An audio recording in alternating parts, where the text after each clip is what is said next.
Chapter 41. Dust. Lens's eyes darted around the dimly lit hallway anxiously, his heart hammering a steady, borderline frantic rhythm in his chest. As sound as Scarlet's reasoning had been for them to split up, he still didn't like it. Wandering these halls all on his own, especially with no clue where to go or how to get there, set him on edge in many ways. His repeated efforts to calm down through deep breaths and swallowing that irritating, stubborn lump in his throat had thus far proven ineffective. Every so often he had to duck out of sight when a patrol passed by not far ahead. Luckily for him, they were not too keen on moving quietly, allowing him to hear their armored hoofballs long before they came into sight. More than once, these ponies dressed in the armor of the Lunar Guard sauntered by him, seemingly lost in their own little worlds. They aren't taking their jobs all that seriously, he deduced after a time, finding some small measure of comfort in that fact. It didn't come as much of a surprise, to be frank. The war with Talonreach, as bloody and brutal as it had been, had never spilled more than a few dozen miles beyond the new Equestrian border. The vast majority of the fighting had been either at the border itself or well into Griffin territory. Considering the late hour and formidable exterior defenses, the odds were high that these late-night sentries hadn't actually done anything beyond meandering the halls for a good long time. Were Lens not currently trying to avoid being caught by them, he imagined Scarlet herself would have a mind to scold the hell out of whoever the captain of the Lunar Guard was. This was the capital of the country, for five's sake. Eventually, Lens's path led him out of the achingly familiar pseudo-labyrinth of corridors. The architecture became darker and less colorful, and it soon became readily apparent that the sparse candles that had been scattered at corners and along the walls to light the way were no longer in sight. When he did spot a candle, his eyes widened with the realization that the glow they let off was a chilling, icy blue. The Lunar Wing. If he remembered correctly, then this was where the Lunar Guard and the Nightblades resided, which, he realized, much to his unease, meant he was growing closer to one of the two places where Protea was likely being held. The least desirable option of the two, he noted internally. Nightblades were experts in their field. There could be one or more following him right now for all he knew, and he would never be able to tell until their weapon of choice found a nice, comfortable home nestled squarely between his shoulder blades. He glanced back over said shoulders with a paranoid grimace, but saw no pony else. He shuddered and turned to keep moving, pace increasing subconsciously. A deep-seated primal instinct was taking hold, screaming at him to run and hide, that he was being stalked by a predator he had no means of fending off. Whether or not his gut was speaking the truth or was simply being paranoid was irrelevant, though. He still had a job to do, and Scarlet would never let him live it down if he backed down now. Especially since I was the one who convinced her to come here with such conviction. Eventually, he passed through an archway into a long corridor that was far better lit than the ones that came before. This was due entirely to the long line of windows that ran along the left wall, each one fogged over and covered in a thin layer of dust. Pale moonlight streamed in through those windows, allowing him to clearly make out the motes of dust kicked up by his hooves. Lens frowned. What the? Is this place abandoned or something? He thought curiously, his eyes scanning every nook and cranny of the corridor with great interest. It certainly seemed as if this place had seen no use in a long time. Once he took a moment to look more closely, he saw the dust covered everything, including long-dead potted plants on cracked marble pedestals along the right wall. There was even a large painting of a serene, moonlit mountainside that had long grown faded and washed out from decades of exposure to periodic sunlight. Humming quietly to himself, Lens marched up to the nearest window and gently wiped his hoof along its surface so he could see through. He saw a courtyard on the other side of the glass, seemingly just as abandoned as the hallway. A collection of overgrown dead trees were scattered about the edges while coiling weeds and vines ran up and down the featureless aged walls. An eroded two-story stone structure squatted at the far end of the courtyard, looking like little more than a hut or hovel for whatever gardener had once tended this place. Odd, Lenz whispered to himself. He soon spotted an old wooden door set into the wall in place of one of the windows, and decided to indulge his curiosity and check it out. Being careful to keep quiet, he pushed the door open, wincing when it gave off a shrill creak from the movement. This thing obviously hadn't been used in years. The chilly air was simultaneously refreshing and off-putting as he emerged into the yard. The mixed sense of mold and life swam up his nose in a conflicting manner, making him snort and shake his head reflexively. The cobblestone beneath his hooves was just as decrepit as the rest of this courtyard, with moss and other unpleasant growths smothering what may have once been masterful masonry. Just like an ancient ruin. In all the worst ways, Lenz thought to himself, slowly starting across the courtyard and taking in his surroundings. Suddenly, a sound caught his ear, a short, quiet yelp from a masculine voice. Lenz dropped low to the ground, his ears perking up and listening carefully. The sound had come from the building. A few seconds later, he heard hushed voices talking to one another within, both of them male. Lenz's heart skipped a beat at the realization that he was not alone here. Struggling to calm down his breathing, he quickly slinked off the path and out of sight, being as quiet as possible. Once he was sure he was out of sight, he steadily began to advance on the building, listening and trying to pick out the words. The little brat bit me, were the first words he made out, coming in a low, angered hiss. A smooth, silvery voice answered in a placating tone. She did, and so you must maintain the moral high ground and not lash out. Lenz frowned, a small amount of hope lighting up in his chest. Are they talking about Protea? Pah. With all due respect, sir, we're wasting our time. This child clearly isn't going to tell us anything we don't already know. I say we cut to the chase and throw her in the dungeons. The first voice went on, coming through clear enough for Lenz to pick out the speaker as none other than Silent Edge. Lenz froze, the blood draining from his face. Silent is here? I thought he'd be out in the streets looking for us, he thought, struggling to calm down his almost panicking breaths. I guess capturing Protea made him reconsider. Moving as quietly as possible, Lenz inched closer and closer to the house until he was crouched down by one of the long shadowed windows along its side. The conversation continued. Have some patience. She knows, and with reason, despises you. Let me talk to her for a minute. Perhaps I can succeed where you are having difficulties. Yes, sir. But I still think you're wasting your time. She's just a child, after all. What could she know that the other didn't? Silent asked. Lenz's brow furrowed in thought. Other? It's hard to tell, but we won't know for sure by rushing through a sloppy interrogation, the smooth voice responded. There was a moment of silence before he spoke again. Now, Silent, why don't you go back to the barracks? You're tired. You could use some sleep at home. Silent was true to his name for a moment before the door to the house opened. Lenz shrank back, his ears folding down. Luckily for him, Silent didn't have a line of sight with the hiding unicorn. Yes, sir.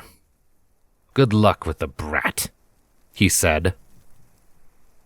Lenz listened as the sound of flapping wings echoed in the courtyard before all fell still. He could still hear the other pony, whoever they were, moving around inside the hut. Once he was sure Silent was completely gone, he slowly began to inch for the door. Getting past the other Nightblade would be tricky, seeing as he was seemingly Silent's superior, but the way they had spoken made it clear that Protea was held inside. He just had to risk it. The moment he came around the corner, however, he froze. Standing before him was a bat pony as dark as the night itself, his slit pupils narrowed with smug satisfaction. An unsettling crescent grin adorned his muzzle. Greetings. I believe you are Sharp Lens, are you not? He asked slowly, his silky voice sending a chill down Lens's spine. I am Nocturne. A pleasure. Lens quickly rose to his full height and took several steps back, lighting up his horn. What? How did you? Please, don't even try. The Thestral purred as he advanced, his ears flattening aggressively. Honestly, boy, were you truly so foolish as to think you could sneak up on me, the Spy Master? Lens swallowed heavily. Well, in my defense, I didn't know that's who you were, he stammered, his eyes darting briefly to one side to look for an escape. He didn't even hear Nocturne move. When Lens darted his eyes back forward, it was to the side of Nocturne mere inches away from him, a razor-sharp blade extending from the gauntlet on one of his hooves and pressing against the unicorn's throat. Lens leaned back, his entire body going rigid with fear. Nocturne's grin returned. Ah, I see. Then I cannot rightly call you a fool for that, now can I? He mused quietly. After a moment, his expression darkened considerably, his smirk turning into a displeased scowl. I can, however, call you one for having the lack of common sense required to make such an amateurish rescue attempt. Now then, are you going to come quietly? Lens was quiet for several seconds, his eyes darting around frantically for a means of escape. His adversary waited patiently on his answer, clearly knowing that there was not one to be found. And begrudgingly, Lens had to admit that he was in no position to put up a fight. Not like this. That was, until he saw something slithering out of the window behind the Spy Master. His eyes briefly widened at the sight of a long, dark-scaled snake, its teal eyes boring into his for a second, before the creature disappeared into the underbrush. Well? Nocturne pressed the blade a little closer. Come now, Lens. You know you cannot do the changeling any good if you are dead. Surrender now, and I'll let you speak with her. She has a name, you know, Lens countered irritably, focusing back onto the Spy Master's eyes. It's Protea. Or Primrose. One or the other. But that's not the point, is it? Nocturne countered, his eyes narrowing. Last chance, Lens. Give it up. It was at that moment that, much to the alarm of both of them, the snake that Lens had spied a moment earlier shot up from the grass below and clamped its sharp fangs down onto the Spy Master's foreleg, yanking it away from Lens's throat and giving him some sorely missed room to move. What the? Nocturne cried out in surprise before his head snapped down, fangs bared. Lens watched helplessly as the bat bit down on the snake and tore it away from his leg, his sharp fangs easily piercing the scales of the slithering reptile. The snake's eyes went wide with agony before it suddenly exploded into green flames. Lens lifted a hoof to shield his eyes and watched as Protea fell to the grassy ground, now with 2 large puncture marks in the shell on her back. Streaks of crimson ran down her side from the open wounds, and her agonized voice let out pitiful wails as she tried to crawl away. Oh, son of a... Nocturne snarled before glaring up at Lens. Now would be a very good time to do something! A voice in the back of Lens's mind screamed at him, driving him into action. With an angered shout, his horn flared up with magic and unleashed a beam of energy at the Spymaster. Nocturne was fast, ducking swiftly to one side before launching into a swift lunge, more blades snapping free from his other hooves.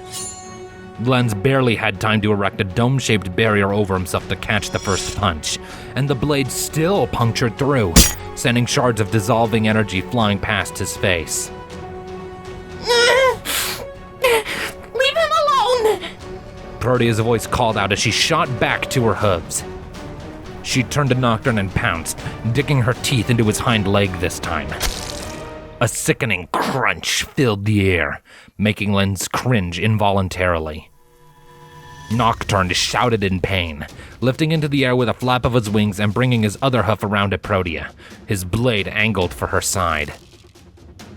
Lens's mind twinged with pain as he redirected his own barrier to form a dense one right over the spot Nocturne's blade was aimed for. A shrill, distorted scrape pierced the air as the blade bounced off the barrier, giving Protea the chance she needed to release her hold on the Thestral's leg and drop back to the ground. She turned to Lens with wide, frightened eyes. Lens! "Talk later!" he shouted, forming another barrier to ward off the follow-up from Nocturne. Right now, we need to move. Where's Scarlet? "Not now!" Nocturne growled in frustration before slicing horizontally with one of his blades. His angle was precise, surgically carving a straight line through the barrier and making the whole dome shatter. Lens staggered back, a lance of pain racing down his horn and into his skull. Protea ducked back, screaming as Nocturne pressed the attack. The bat lunged forward and tackled Lens to the ground, the blades on his hooves leaving painful slash marks along the unicorn's shoulders. Lens cried out, kicking and struggling against his opponent, but was left with no viable means of countering. His eyes locked onto the oncoming blade, and the way the moonlight glinted off it almost blindingly. At the last second, a teal blur shot through the air and into the side of Nocturne's head. A loud crack was heard, and the Spymaster fell hard to one side with a grunt of pain. 3 more cracks followed in rapid succession, followed by blessed silence. Hesitantly, Lens lifted his head and looked over. Nocturne was out cold, a large, bloody lump having formed on the side of his head, right above his right eyebrow. Protea stood over him, a blood-covered stone held in her quivering hoof. She was breathing heavily, her eyes wide and unfocused. Lens cringed when he saw yet more blood running down her chin from when she had bitten Nocturne, but was quick to put it aside. Prim, he called over to her as he sat up on his haunches. Protea turned to face him. Lens, she whispered. For a moment, the two were motionless. Then, with a barely contained sob, the changeling threw the rock to one side and hurled herself against Lens's chest, right into his waiting hooves. Hey, he whispered at her as she began to openly cry into his chest. He ran his hoof down the back of her head and made soothing sounds, painfully aware of the fact that they were still in hostile territory. Prim, hey, shh, it's alright. It's okay. Shh, I got you. But you gotta be quiet. Shh. A few seconds passed before Protea managed to pull herself together. She leaned back to look up into his eyes, tears running down her cheeks. You came for me? She choked out. Of course I did. Lens replied with a small smile and a nod. How could I not? Protea sniffled and looked away, her ears drooping. But... Scarlet... She's here too, Lens said weakly, his smile faltering. She helped me get in here. She's looking for you in another part of the castle right now. Huh? Protea asked in confusion. But... She said said she didn't want to see me ever again. She was angry, upset, and being a big idiot, Lens replied, the corner of his mouth quirking up for a moment. But I talked some sense into her. Protea sniffled and wiped a hoof over her eyes.